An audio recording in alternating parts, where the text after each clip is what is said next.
Yes, guys, I'm Si. Welcome to Cardiff City World. Welcome to Thursday Night Live, and we're back again. We're looking back to Tuesday and Saturday, and of course, we'll be looking ahead to this coming weekend as the promotion push hots up. The squeaky bum time is upon us. We'll have a little chat about Stockport, I'm sure, but we'll focus more on, I think, Barnsley Tuesday, and of course, the weekend as well. But I am, as ever, joined by Mr. Jamie Anderson. How are you, mate? I'm very good, mate. It was a really, really nice Tuesday night, wasn't it? It was probably as comprehensive of performance as you're going to see. Yeah, we didn't get out of second gear, mate. I didn't think, really. Early goal helps, I think, no doubt. But I just thought we were very good. I thought it was interesting because obviously every man and their dog, including, me, I'm sure you probably expected Callum Robinson to start with Salage out. He hasn't had a lot of starts, and you're thinking, well, he's probably going to be the one to start. And the manager came up with a different game plan, and I thought it really worked to a T. I said in I think it was the 5 Things video the day after, we won the game with our off the ball work. Whether we had the ball, like when we had the ball, it was the movement off the ball, or when they had the ball, it was the pressing, and they just couldn't cope with us to the point where their keeper goes down after 25 minutes, which we've seen somewhere else this season. And they changed their tactics a little bit. They started going long, and they started to really try and slow the game down then to disrupt our rhythm and stuff like that. But I just thought it was very good, mate, to be honest. And again, the gaffer, had a plan, and it worked. Yeah, I mean, we probably all highlighted some of their players to watch, including the left winger, who, in the FA Cup recently, he played very well.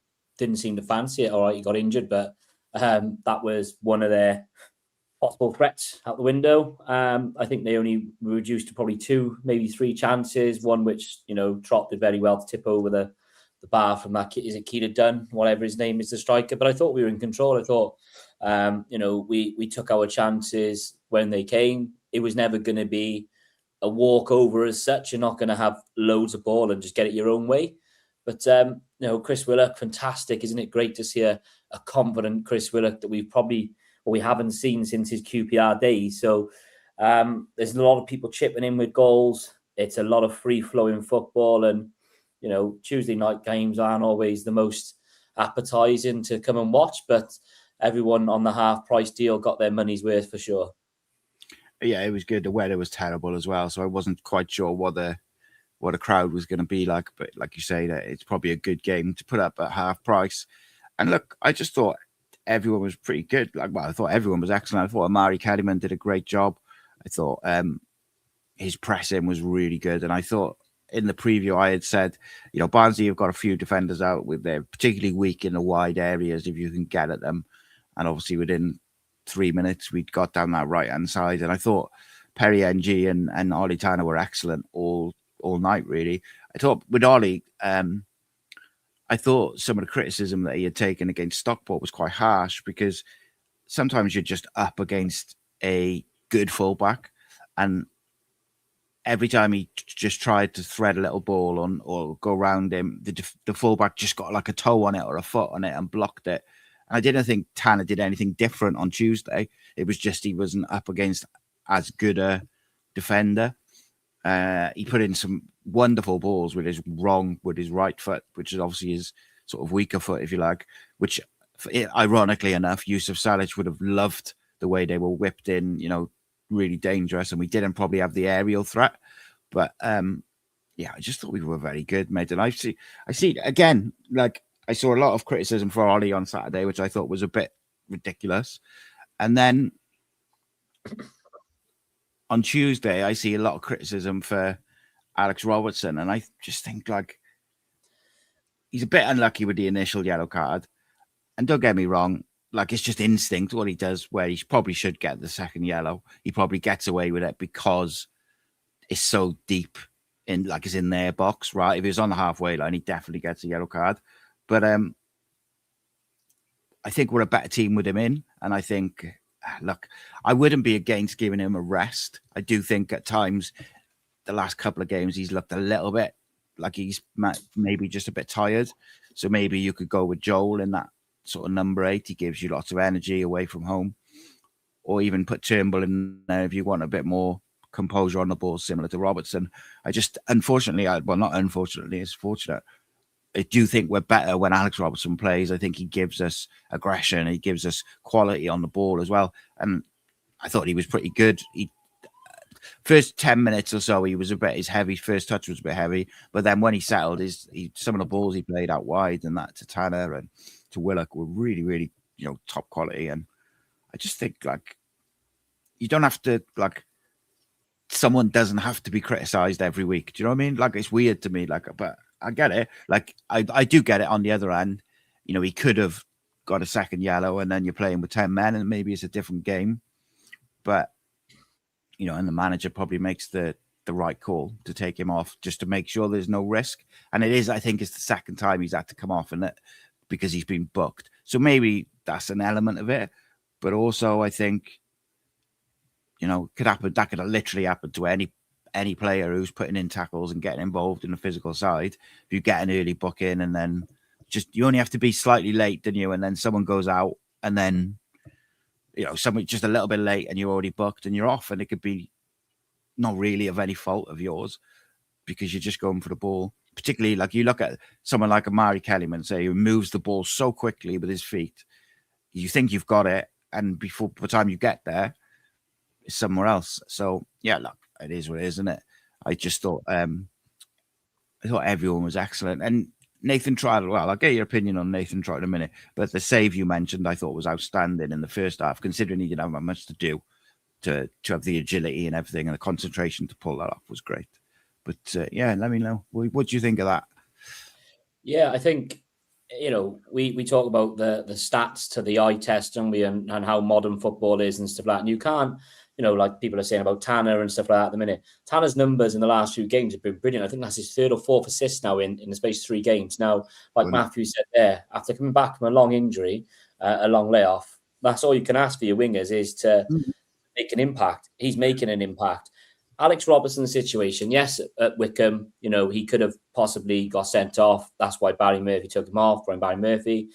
But I look at it the other way and go, if a player isn't taking one for the team, as we always say, take him out on transition, we'd be probably the first people to say, why aren't they doing it? Are we too nice? So at the end of the day, he's taken one and, he's tripped him up, he's caught him up to stop the transition. No problem with that at all. Absolutely no problem. There are going to be little clips throughout the game. It's being, like I said last week, it's about being reactive and proactive on the bench, isn't it? And making sure that we're not running risks. And Alex Roberts will be the first one. He's such a good player. He makes us tick. Him and Turnbull have got something going on. And listen, we're on 50 odd points now. To find little criticisms or whatever we want to call it, maybe that's because we're being spoilt with so many positives and we're used to and accustomed to having all these negatives to talk about. So to be 59 points, 18 wins, 5 draws, 5 losses, and a plus 23 goal difference, we're doing something right, aren't we? And like you said, we've got players to come back in that central area, i.e. Ruben Colwell. The competition for places is scary. It's really, really good.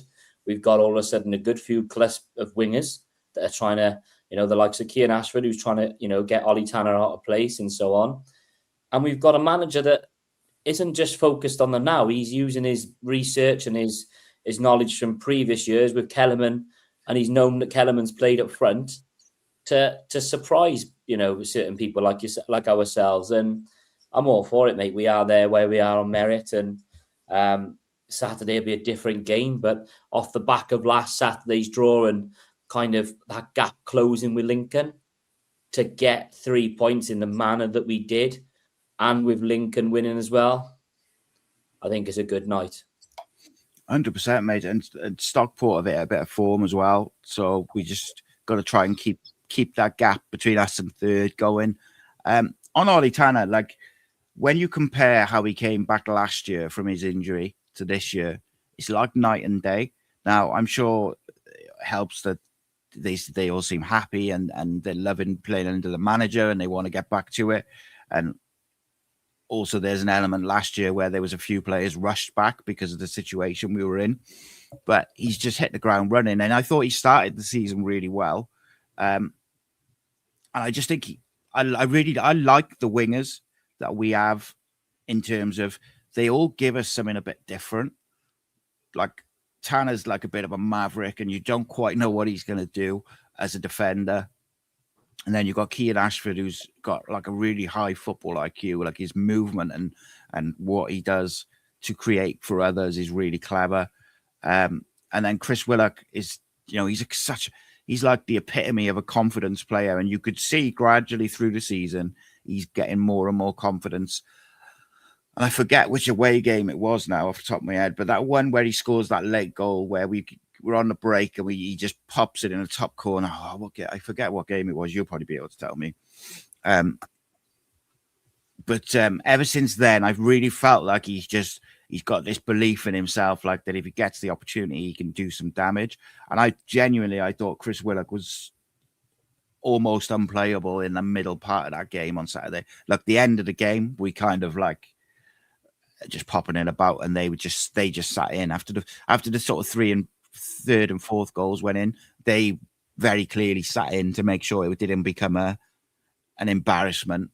And we kind of just popped it around. And if we were able to create a chance, then we would, but we weren't going to sort of throw men forward, and nor should we have either, But I just thought the level of Chris Willock's finishing was unreal. I thought, look, the second one looks nice, but the first one is such a good finish.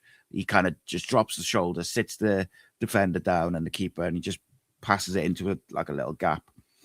And is it Luton away when he scored it? I think it was Luton because it was. Yeah, it was a great strike on right foot, bent it in. I think the good thing about Willock is last year, I think, and possibly rightfully so, there was a handful of players weren't there that just the basics, just the attitude, the application, it just wasn't there. It didn't look like it was there. And, I had a little look prior to coming on today, and I think last year's stats were that he only had 2 goals and 2 assists. Yes, I know it's a different league this year, but he's already at 6 goals, 5 assists this year. So, from a personal perspective, he's going to go, well, look at me, I'm doing whatever he's doing. Only Ronan Capaccio at Cardiff City has more assists than Chris Willock this year, according to FotMob. And that's one more. Capaccio's got 6 and Willock's got 5. So, he's creating big chances. And again, I talk about FotMob and, my go-to for stat or whatever, but he's had 9 big chances created this year. So it goes to show us, like we talk about the production with Ollie Tanner and things like that, he's doing his job. And as players who are going, to managers, like the managers always go to players and vice versa. If he wasn't in the team, he's probably got some evidence to back up and go, hang on a minute, Gaffer, I'm putting up numbers here. You need to play me. And I think that's what's given us this success this year is the manager, like we always said every week, he demands a level of application prior to any match day. So Chris Willock's obviously doing something right, or Ollie Tanner and everyone else in that change room to warrant these starts, to get these minutes and to start showing fans, hang on a minute, don't forget about me. I don't want my tenure as a Cardiff City player to be remembered as the person who was almost the whipping boy of last year, looked like he didn't give 2 hoots and, all the analogies of, he's only here for the money and all this. Well, this year, it seems like he's really, really invested into the manager. The manager's repaid him, and we're starting to see key moments with him. And that finish, like you said, always looks good. But he just didn't look like missing, did he? He was confident. He had that swagger about him, and everybody went to him. It's not as if it's all about him. Every single player runs and celebrates. And this is what I like about this year, Si. It's a real collective feel, isn't it? It's whether Ollie Tanner doesn't score or does score, everyone is there together, and we're starting to see the reason why we've got such a good team, because it is about the team. It's not about individuals. 100%, mate. And I wanted to make mention of Nathan Trott because, right. So I do think on the ball, he's looked shaky since that mistake. But to be fair to him, he hasn't messed about, generally hasn't messed about, and he's gone a bit long, which has meant we've given the ball away a lot more because his short passing is so good and his long passing is probably not as good, but to be fair to him. But to have so he's obviously got a bit of nerves about it, which is fully understandable, but to then still have the focus and the concentration to be able to pull off the big saves and not let it affect the rest of your game, I think shows a tremendous mentality, because once you get that sort of lack of confidence or that those nerves, that anxiety because you've made a mistake, it's very difficult to get out of it. So it then does affect other things. And I think like that save in the first half was just unreal. I will say with Tuesday, if I was Barnsley, I would have wanted Alex Robertson sent off, and I would have probably wanted that penalty, even though I think Chris Willock's doing everything he can to not make contact with him. And it's one of them where you have to decide if he clips him or not. And I think the fact that the guy throws himself to the ground means that that's why he didn't get the penalty. But yeah, back on Nathan Trott, it's really encouraging to me that he's able to sort of manage the anxiety about the distribution side of it and still pull off saves like he did. And hopefully he'll get like that confidence of, back to where he was at the start of the season. But I'm also of the opinion, mate, is if you play out from the back and if you, you build like we're looking to build, and you use your keeper the way that we're using Trott, you have to accept that at some point you're going to get caught out doing it. Like, it's just part and parcel of that. If you come up against the team, and as it was Ballard, it was really quick on him, you do have to accept it. And I think there's nothing wrong with him going a bit longer for now. But I would like to see it just get his confidence back. We had it, we've saw the good and the probably the not so good, let's say, with that Ballard situation. We've seen what he can do, and I think it depends on the type of players in front of you, and I think it depends on the situations. Like you say, when you're 2-0 up, do we really need to be playing the ball out from the edge of our box? 2-0 is a tricky scoreline at times. If they go and nick a goal because Trott gets dispossessed in his box, or Callum Chambers because he sold them short a little bit, I think a lot of fans will be saying, why are we doing that? It's about game management. And I think that has come. I think you look at Gavin Ward on the sideline and Lee Riley, they do shout to him and say, hey, listen, it's about knowing when and where to do it. I think, it depends on what you want to see from your goalkeeper. We've been used to our favourite goalkeepers over the years have just been, listen, old school goalkeepers, keep the ball out the net, like Nigel Clough, Brian Clough, wasn't it? I think Johnny Wilkins had told me that. He said that he used to just say, I just want my goalkeepers to stop the ball going in the net. But Trott is brilliant, and it didn't let him phase him. He keeps doing it, and I think he gets us ticking. And when Trott is ticking, it's like a well-oiled machine, isn't it? You see the defenders move up, they get more comfortable, the midfielders drop in. And that diagonal ball he can hit for 40, 50 yards is brilliant. And, it's nice that we're talking about one or two mistakes and we're top of the league, because they've just got to be highlighted. It's nothing bad, but it's just something that we can look at so we can say that we're being both sides of the cart, let's say. Indeed, mate. And I think, look, ultimately, Brian Barry Murphy will rotate the team again on Saturday. And I think he's doing a good job of managing that. But also, I think they have a plan for every game, and Burton will be the same. I rewatched the Burton game this week, and I actually rewatched the highlights and the post-match press conference a bit earlier. And you could see that he was really frustrated by that game because we created so much chances. Their keeper made, 2 or 3 great saves. We had a goal disallowed for Salic, which was really soft, which obviously would have opened it up. And obviously I think we cleared one off the line when they sort of had a set piece, and they were dangerous from set pieces. So it's one of those where, will Burton be a bit more aggressive on Saturday in terms of trying to play? I don't actually think they will. I think they will look to be solid. They will press in certain areas to try and force a mistake and get a throw in and stuff. But what we have to do is we have to have the right tempo, and we have to take our chances, because I think if you can get a goal in the first sort of 20, 30 minutes, that completely changes the game, because they have to come out then. And then I feel like that's when we could, even though it's away, we could have some real joy with it. So I'm hoping we start really fast. And again, like people are assuming that Callum Robinson starts Saturday. I don't necessarily think he does. Like, I wouldn't be shocked if he does. But I think away from home, especially against a low block, that system that they played Tuesday, maybe with different personnel, I think it works like really, really well, because Kellyman dropping in forces one of the centre backs to go with him. And then when you've got the legs of Joel Colwell and Tanner and Willock and people like this and Alex Robertson running in behind, it's very difficult to defend against. Whereas if we go with an out-and-out striker, particularly if they go, if they go three at the back, it becomes harder again. So I'm really interested in what he goes with selection-wise, because I think he goes experienced in the centre-back areas. I think, even though I would like to see Fish retain his place, because I think he gives us such a different dimension with his passing, I do think Osho will come back in alongside Chambers. And I think that's what we'll see away from home a lot now is Wintle, Chambers, Osho,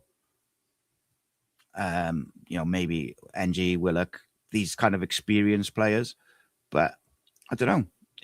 I'm fascinated by the selection side of it because he's done a good job of rotating it.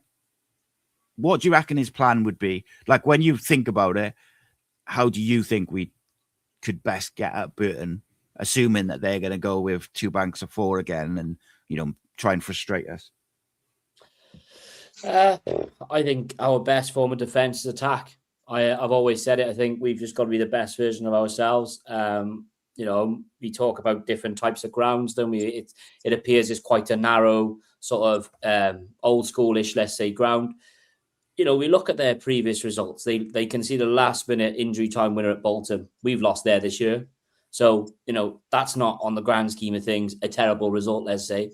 They lost at Lincoln. We were on the show last week when they were playing. They deserved to get someone away at Lincoln. And like someone said in the comments there, they appear to play better against the better sides. Now, whether that's because Gary Bowyer will kind of set traps or absorb a bit of pressure or a lot more pressure and hit us in like they did at home, who knows? But I just feel like Kellerman has shown a versatility that we've all got the appetite for now, and it's for Robinson then to push him out and say, well, hang on, I want that shirt. And it was a shame that the keeper made a brilliant save, didn't he, to stop it going from 5-0 the other night, because I thought that would have been nice for Robinson, especially talking statistically, to get another goal off the bench would have been brilliant. But I like the experience, like you said, the mix of the experience to complement the youngsters with the speed. And I think Gabe Osho he played brilliant, didn't feature the other night, but Will Fish and his diagonal balls. I said to him after the game, I said, you just love a diagonal like that. And he laughed. He said, yeah, but some defenders do it. I said, well, the good thing is you can notice with Will Fish, if they go towards a touchline because they think his diagonal is going to go right out to the touchline, he'll go inside it.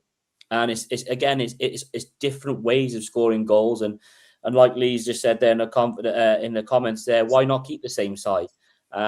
Because I think that's what we've said this year, isn't it? At times we've seen quite a lot of selections being, let's say, rotation. But yeah, I mean, listen, again, we scored 4 goals at home. Our last away game wasn't bad, was it? Let's be honest.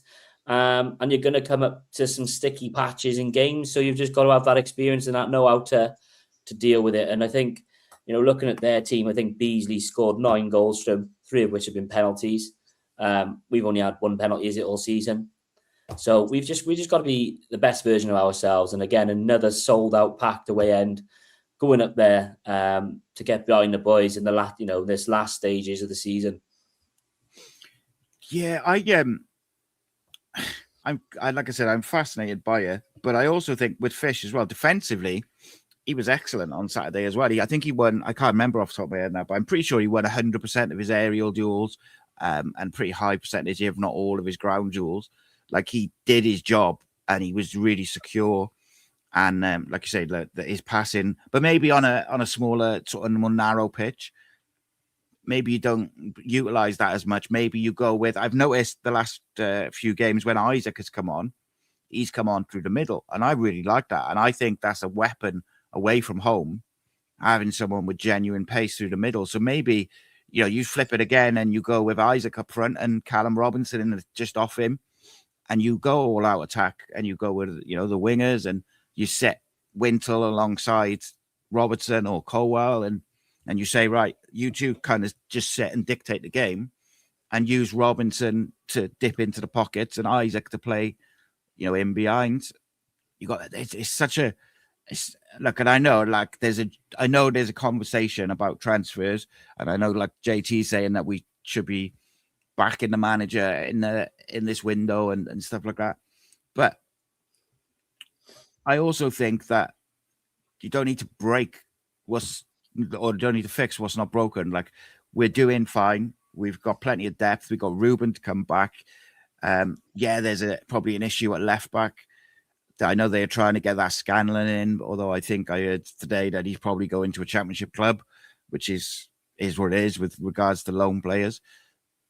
But you kind of need a player like him who is coming back off an injury, who's not going to expect to play every minute of every game, or the club that he's coming from isn't going to expect that, because Joe Bagan's been so good. So it is difficult for him to bring players in. I think there is an element, though, because all these sort of academy players who were ready for probably to have a few minutes here and there have gone out on loan now, because they're rightly probably past under 21s football, but maybe not quite ready to, be in the senior squad week in, week out. Maybe it does leave you a bit short if you pick up a couple of injuries. But Mark Cox asked about Matty Apter. So he's got a bit of a groin issue at the moment. So he's I think he's having his minutes managed a little bit. But look, there's young players at the club, don't get me wrong, and Tankovic is back in training, which is a massive plus. I do think we'll see him in the senior squad before the end of the season, even if it's just 5 minutes or whatever. But he's so young but so highly rated, it's and I'm sure you watch him more than I do, but he's a real player, and to have him back is a bonus. I don't know where I stand on the transfer thing, mate. I sort of to and fro on it a lot. Yeah, I mean, again, so I looked at the minutes that Joe Bagan's played, because I know we say it. So 2,288 minutes played, which is by far our most that any player has played in our team. Second is only Trott. Then you've got Winter and Salek. So when you talk about that, and I know there was a comment earlier on about the fitness, Scott came in, and obviously you've got Kev there as well, that I think Barry Murphy has talked about it. He's not silly. He probably looked at that as well as a cause of last year. It's the same nucleus of players. Muscular injuries have been an issue at our football club for many, many years. And like you said, are we maybe better at managing it now? Maybe we've got, albeit an 18-man squad or whatever it is, we aren't playing at the same intensity as a championship. Possibly they're all mitigating factors, but it is definitely something I would look at. I mean, someone just said there about the youngster the other day, Caden Voice, he's a centre half, isn't he? But he had the assist because of needs must, again, with the 21s with sending Louis Giles out. Jack Thomas is currently nurturing an injury as well. So he played left back and he got the assist. Now, that's good to see. He's a good prospect, isn't he, Caden Voice? And, first time seeing him the other day, and it was the 21s played well, albeit against 10 players against Brentford B. Nice to see Chris Burke back in Cardiff for the first time in a while. But the youngsters are playing a good way and a good brand of football. I'm not expecting them to be in the squad now because obviously we've had our Virtue Trophy games in our Carabao Cup. But then these youngsters, I think it's that risk rewards, isn't it? Get the league sewn up, get promotion sewn up, then we can bring them in. That's the way I see it.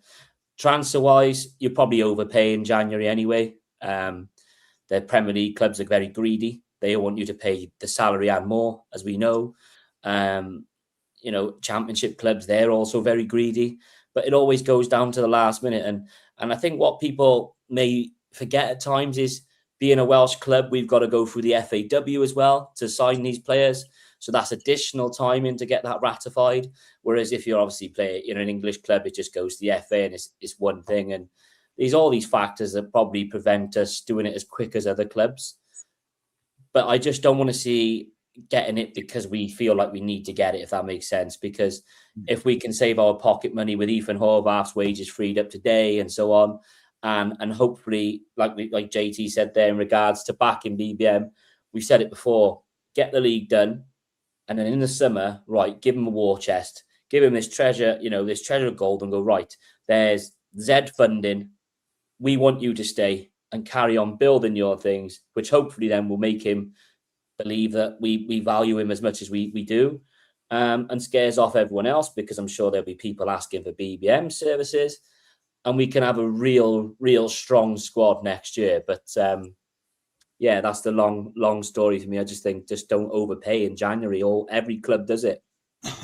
100%, mate. You've got to get. I do agree. I think we have to get a left back at a minimum, however that works. However, just before I go to the super chat, I was speaking to a couple of people from Wolves, and that before Caden voice come in, and they said like he's a real player, and he can play left back, can play left, centre back, and I know he's a centre back by trade, but obviously, like you mentioned, he played left back on Tuesday, was it? Because just needs must.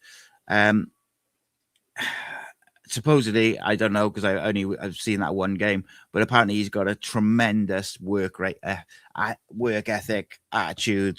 Like, they spoke very, very highly of him.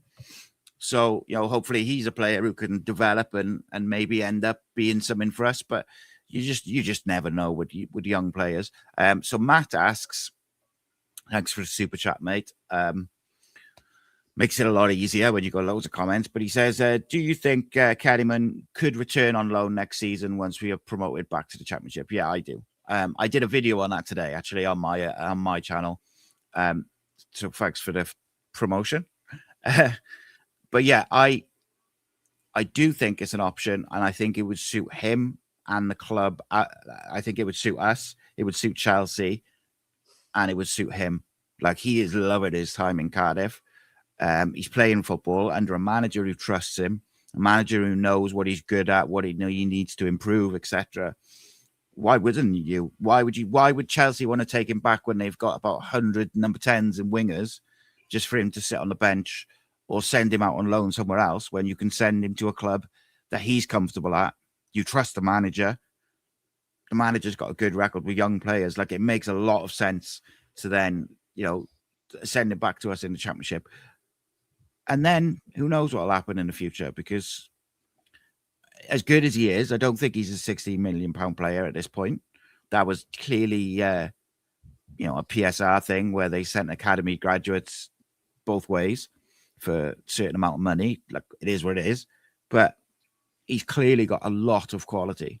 And I think, you'd imagine he will, if he stays fit, he will just get better and better. But I guess we'll see, mate, really, with that one. Let's get promoted first and foremost. I think it is interesting. Like JT says there, he says left back minimum, a 6 and a striker, because what's the plan if Wintle gets injured, or if Salic had been injured, at the weekend, and he was out for a long period? Do you then need to? Is that a weakness in the squad? I would say it could be, because I think the issue is you take every game as an individual basis, and I think we probably did struggle against Stockport to have an outlet more than anything, because we talk about when Salic isn't playing, it appears that there's more balls getting chucked in the box. Now, whether that's because the opposition don't have to almost sort of worry about Salic's presence, I don't know, but yeah, it is. But then Robinson is a tough one, isn't it? Because his impact off the bench, as per numbers and stuff like that, is first in the league. So it's crazy, because again, we all do watch football with our eyes. Everybody does. That's a very Michael Owen quote to say, isn't it? But then players often don't. They will back themselves with numbers. Agents will do the same. They'll say, look, he's putting up X, Y, and Z. He's third in the team. Why is he not being playing? And I was listening to Sky Sports News earlier on with Darragh McCanty, is it, the Peterborough owner, and he was saying the same thing. He said, you know, as much as fans don't see it, and we as fans we won't see it, but owners and agents and stuff like that, and managers, they use stats now. That's the way the world's going. So sometimes this is what we had last year, didn't we? Why are we changing things at 60 minutes? Why do we wait for 65 minutes?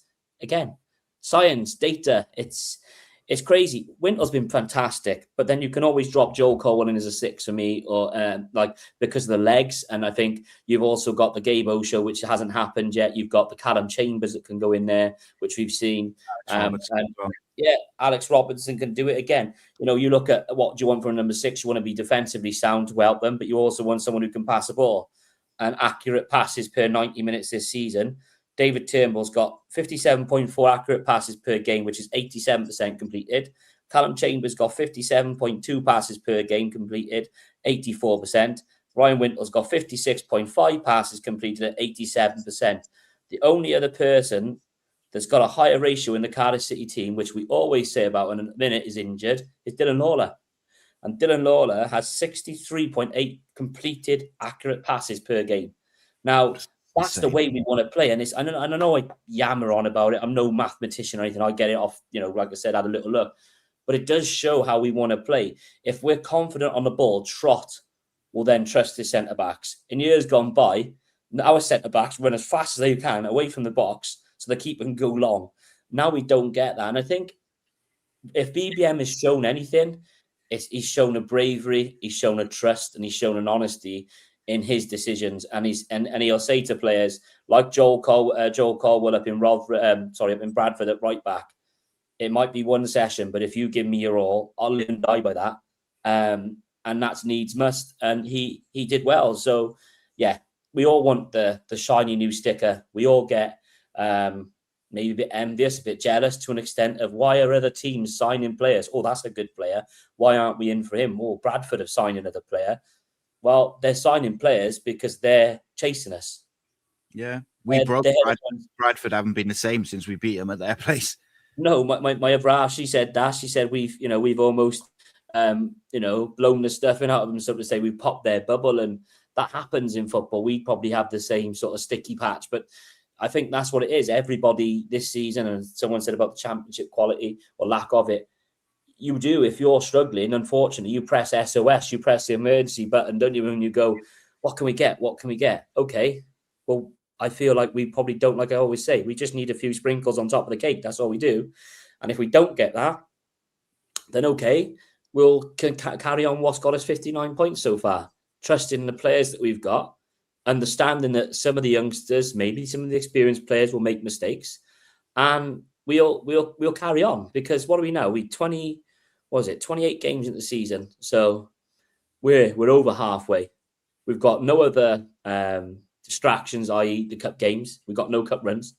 We've got the teams that are chasing us in terms of Lincoln at home to come, the back end of the season. And we've just got to concentrate on ourselves. And like I said, that gap is 10 points still to third. And no people, we always do. I look at Lincoln the other day going, oh, Lincoln's winning. Yeah, but don't worry about that. Let's have a look at third place. It's still 10 points. That means we've got to mess up in 4 games. That's a big, big ask. And I think, like I said, for us, yes, we all want the shiny new toy. We want a new £20 million player like everyone else does in the league and any world of football. But we've probably just got to be realistic at the minute and say there's probably not many people out there that would improve what we've got. And then, like I said, in summer, then when we can all bang down the door and bang the tantrum about why aren't we being active, because there's no excuses when we go back at. Yeah, 100%, mate. I agree with that. And I also think I agree with you in terms of the 4-game cushion and the rest of it. I think Lincoln will continue to chase us down for at least a month or two. I do think Lincoln will actually fall away a little bit and it'll end up being us and Stockport. But you've just got to keep not slipping up. Win your home games, try and pick up some points away from home. And I think, we should be all right. But I also think that I was thinking about it. Someone just said in the comments about Willock is another player that BBM has improved this year. So here's a question for you, Jamie, right? You go through that squad. Is there a player? So don't think about too much like where we are in the league and stuff like that. Think in individual performances. Is there a player who's at exactly the same standard that they were last season or before BBM came in? Or has he improved every individual player to some extent? Whether it's work rate, whether it's movement or whatever. Again, you've said it there. He's improved them. When last year was, let's be brutally honest, it was a shit show. Pardon my French there. It was the whole organisation of things on the pitch and off the pitch was the shambles. That was pretty well documented, and that is why fans voiced their concerns in their droves. This year, it took us longer than what we all wanted to get a manager in, but it appears we got the right one in. And again, you hear Kean Ashford today talking about that belief and that trust. If you feel that you belong there and somebody comes to you and puts their arm around you and says, it's okay to mess up, it's okay to do this, you have a sense of, you're stress-free, aren't you? Without having those pressures and without having pressure on your shoulders, then you're going to see rawness like Ollie Tanner. Ollie Tanner last year, at times, like we all said about work ethic, that doesn't mean, work ethic is a basic human being. You don't have to be a footballer to have a good or bad work ethic. But last year, they were all slow to the second balls. They weren't chasing back. And this year, everyone's hungry. Like you said, we don't give sides much chance to breathe. But again, that's a collective, isn't it? It's not down to just the manager. There's backroom staff. There's a leadership group where we talk about the experienced players. Like Callum Robinson's not playing, but they all call him Uncle Robbo. And he hasn't appeared to almost put his tools on the floor and say, I'm out. Do you know what I mean? I think he's improved everybody. And again, confidence always makes players better, but also allowing them the platform to perform. It's night and day, isn't it? Yeah, I think he's in, like Callum Robinson as an example. I think he's improved Callum Robinson. Callum Robinson's movement and his link-up play is night and day to what it was previously. Like, is there times where I'd still like to see him sort of playing off the last man? Yeah, but as he gets older, he's not going to have that pace that maybe he had when he was 25. So he's got to find another way to play. And I think his link-up play, as an example, has been superb. I think Chris Willock is working really hard defensively, whereby he's not exposing Joel Bagan as much as maybe some thought he was, including me. Earlier in the season, I felt like sometimes he didn't want to do that extra yard, but he is now. And that comes with confidence. It comes with belief. And I think Chris Willock is a great example of a manager believing in an individual and getting something back for it, because it was very clear from the first game Willock played this year that the manager believed that he was going to play a big part this year. And I think fans probably didn't, or certainly thought, or Isaac or Kean or Tanner or whatever, they were all better because of what they'd seen last year. But I just think it's really impressive, mate. I've got to be honest.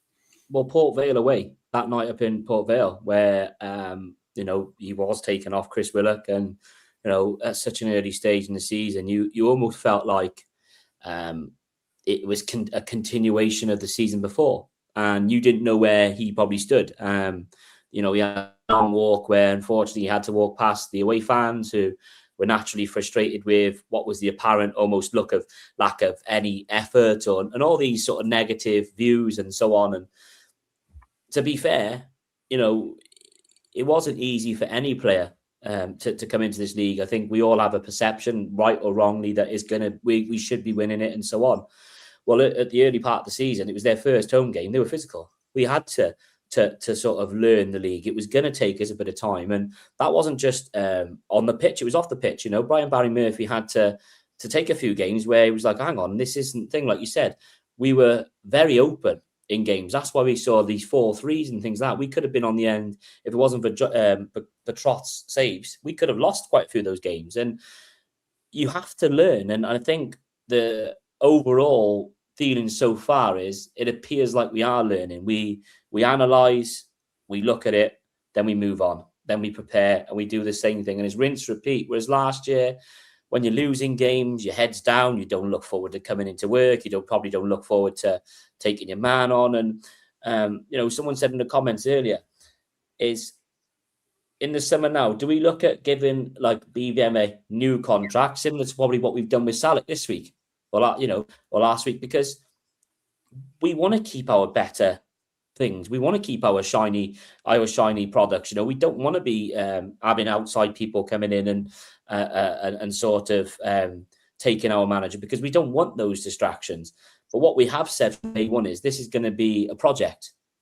It's a reset and a project. So he had to put his own foundations in. He had to start building from the bottom in order to get some structure in place. And it appears, albeit 28 games into the season, that we are quite strong. And we've had a few stormy moments, but we've overall 5 losses out of 28 isn't that bad, is it? Let's be honest. And Mark Bright was at the other night, the Crystal Palace CEO, and everyone's thinking, why is he there? Why is he there? And I said to him, just don't take our youngsters, because you do, don't you? You get the bigger birds coming in and trying to nick out your nest. No, bugger off. And I think that's what we've got to be like, mate, is just say it.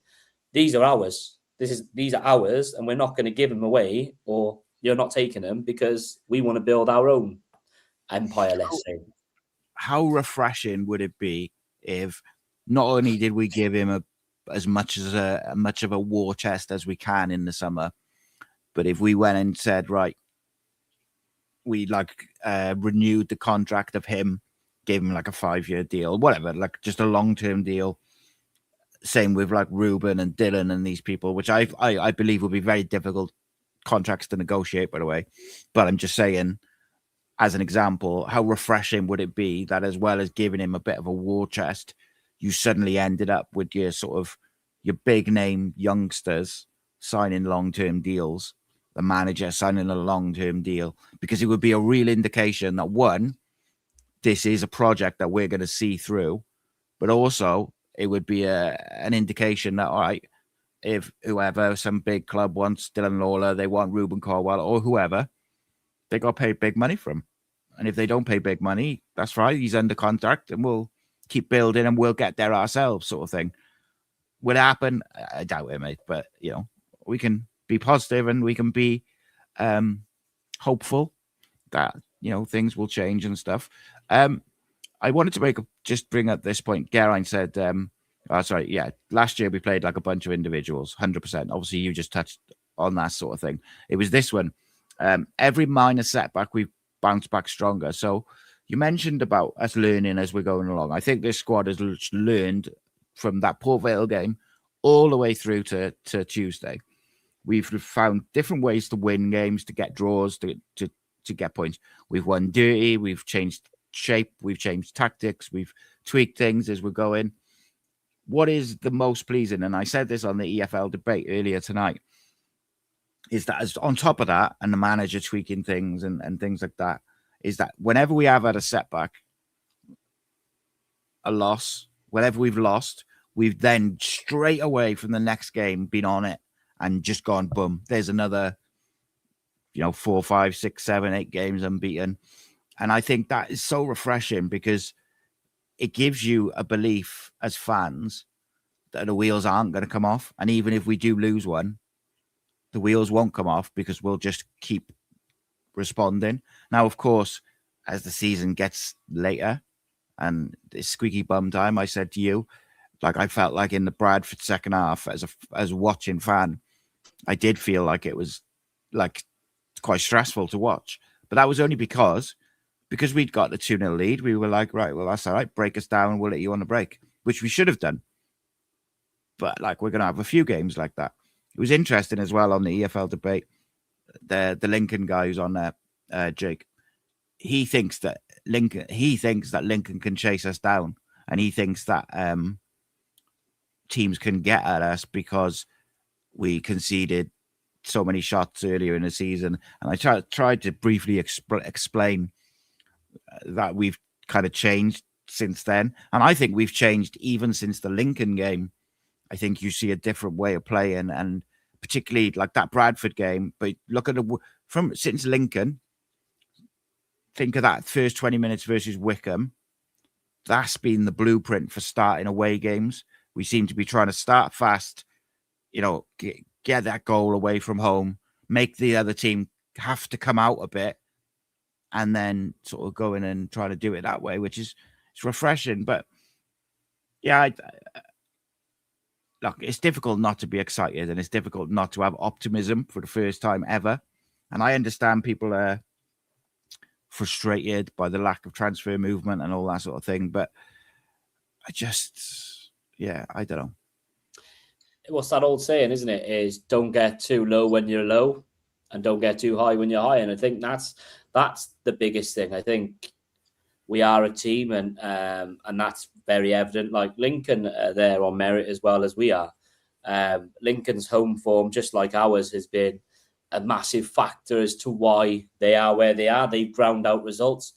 I don't think they were significantly better than us. I don't think that they were a side that we were played off the park against. And I don't think, even against Burton Albion last Thursday, when I watched the game back, Burton Albion had a few possible penalty shouts. They've had a few chances and so on. It's win at all costs. It's not about at this time of the season, playing a perfect way. And, again, on Saturday, we'll probably have some hairy, scary moments where we're thinking, oh, we got, here we go. And, Burton, they don't score many goals. They score on average 1 goal a game. But that's all it took when we played them at home, was their 1 goal to beat us. Whereas we're scoring 1.8 goals per game. So, you look at it and go, okay, on paper, everyone will have us down as the banker. But I don't think that happens within the building. And I think that's the good thing is we appear to have some structure in place. There is, the manager has got these players sort of, if he gives them a day off, it's probably with instruction as opposed to kind of, let's say, last year where at times it appeared like there was a reign of, in essence, do as you see fit. But again, the feel-good factor, it's great. Someone always wants to kick you down when you're feeling happy. That's the way of life. But I think there's too many people in our changing room that will literally just turn around and just, sort of buffer that off. Lee Riley showed that against Stockport, didn't he? He was very, very animated. He took one for the team so PBM didn't get a book in and whatever to tell the referee in no uncertain terms that he was wrong on several decisions. And, we're not going to get decisions off officials. We're not. We're 28 games into the season. We're not going to get it. But what we are doing is we're finding ways to win. Like people are saying, we're not allowing sides to enjoy possession. We're not allowing them to move us around the pitch because we've got a shape about us. We've got players that know their individual roles, but know their collective roles, when to move, when to press, when to play the ball. And listen, I said the other night down the ground was not many people would have experienced good times or a possible trophy lifting in their lifetime as a Cardiff City fan, because we've got a lot of young fans. So you can see down the stadium now, there's a lot more younger fans with their parents, and it's nice to see because hopefully come what April, come what May, like we said, it'll be wrapped up and they get to experience that, because we're not the club that people seem to think, oh, you're not the biggest club in Wales, you're not this, you're not that. We are. We have the biggest fan base, we're the biggest club. And when we get back to the Championship, we will show those other two sides how big we are. And it's all about just keeping building and building and building, mate. And like you said, sometimes like Jenga, you're gonna probably have a setback, you'll pull the wrong block out or whatever. Just keep building back. And it's nice, mate. Like I said, is selection headaches. The manager. When do we have that in the past? We probably haven't had that. Yeah, it's fascinating, like the selection headaches, because last year we seemed to change the centre backs. Just every time one of them made a mistake, we just change it, and then they make more mistakes because you're constantly changing it. Whereas this year, everybody seems to know their role. Everybody seems to know that, look, you're not necessarily being taken out of the team because of your performance. It's tactically we need this, or we're away from home, we need a bit more experienced, or whatever it is. you mentioned like the young people. Like my youngest boy is 16, and I said this to you before. Like I know it. I really noticed it when we played Chelsea. It was just like this mad thing to him, and then it kind of dawned on me. It was like, yeah, but he didn't live the promotions. He didn't live the big FA Cup runs and the Leeds game and all these different things that I have, and I kind of almost take for granted. It's like this mad thing. So for him, I'm like, yes, promotion is the main aim, but for him, like, I'm desperate for us to finish top. I want him to, see, like, do you know what I mean? Like, see us lift the trophy. Oh, Darren, you bell. Yeah, so it is. Look, it is what it is, mate. Looking to Saturday, how do you foresee that game going? Typically, my screen's frozen, so I can't eliminate the. How do I see it going? Tough. I don't think it'll be a walkover by any stretch of the means. I think, like you said, we've got to get off to a fast start. Have to get off to a fast start. If we get off to a fast start, I think their fan base will be a bit anxious because they're joint on. I think they're just above the relegation zone on goal difference. So they need to start picking up points pronto because otherwise they'd be a precarious position. I think we just got to get shots off on goal like we did. We can score from outside the box. In it to win it. It's like a lottery. Shoot and you'll score, or have a better chance of scoring. I think we do that. I think we come out 2-3-1 winners. Yeah, 100%, mate. And I just want to very, very quickly say, we have a lot of fans come in from different clubs and that, and we have a bit of banter with them and a bit of fun, like. But there is a line, like, and if you're going to be a bell like that, then go somewhere else. But you're lucky because my screen's frozen, so I can't ban you. But there you go. But just as you were saying about us being the biggest club in Wales, and then you get something like that, which just kind of proves the point, doesn't it? What's the Cranberry song in your head? It just seems very. Let me ask you something, James. Have you ever been on a Swansea stream to watch? Never. Do you know what I mean? Like, it's insane to me. But there we go. Thanks for the view. Yeah, I have a feeling, touch wood, mate. I have a feeling that we're going to go on a bit of a run. And I can't remember if I said it to you or if I said it to Matt last week or a couple of weeks ago. Like, I genuinely can see us giving a couple of teams a bit of a pasting. And when I see the way we played, even against Stockport, I thought we were really good at times. I just wonder whether we might, things just might start to click and we just start to just pull away a little bit. I hope so. And I think if we could go and put in a performance, including the clinical finishing, like we did on Tuesday, away from home on Saturday, I think that would be a real statement of intent to everyone else. And I'm not saying, I'm not disrespecting Burton, in any way. Like, I know they're going to be fighting for their lives. They're going to be looking to, they're looking to stay up at the end of the day. But I just think, like I say all the time, if we play with the right tempo and the right mentality and we let our quality shine through, I just feel like most teams will struggle to deal with us. But yeah, I don't know. What do you think of that? Do you think I'm getting a bit ahead of myself with that, or? No, I think it's perfectly fine to have that feeling. I think everyone has that feeling. I think the players probably have that feeling. It's important that we do have that feeling because the moment you kind of change that vision and you then sort of start second guessing yourself, that little voice in the back of your head stops you hitting the ball past the defender or whatever. Do you know what I mean? Like you just want to be full of confidence. And why wouldn't you be when you're top of the league? If Premier League, Arsenal fans, for example, they were very, very happy with themselves. Man City for years, they backed themselves because on merit they're there. And like I said, for me, is 100%. I agree with that. I echo that. I think we've got players that aren't League One quality. That's proven. That's fact.